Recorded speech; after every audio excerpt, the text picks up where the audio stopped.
Do you think Israel breached international law by cutting off water and power supplies?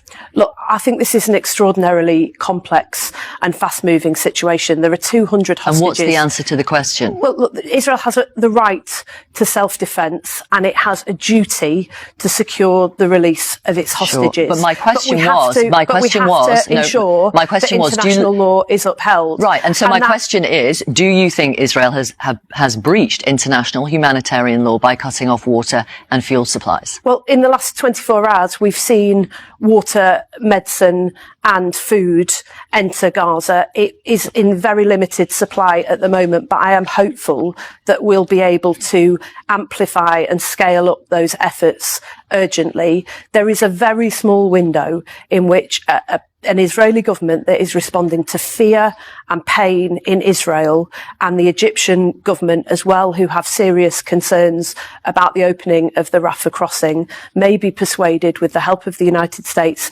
and others, to not just allow aid into Gaza, but to allow safe passage through Gaza to reach people in the north. And that's what we've got to focus on. I am going to ask the question again. Do you think Israel breached international law by cutting off power and water supplies? Look, I'm not going to sit in your studio and grandstand and tell you that I'm going to make big pronouncements about what Israel is and isn't doing in what is a very complex, difficult situation where, as you know, a number of your panel have just recognised, Israel is still having rockets fired against its own people from a prescribed terrorist organisation, and where you've got 200 hostages sitting in basements in Gaza who haven't yet been released. What we've got to ensure is that international law is upheld. That's why the 20 trucks that went into Gaza were very important yesterday, but not sufficient. And that's why all of our efforts are focused on keeping that window open, keeping that crossing open,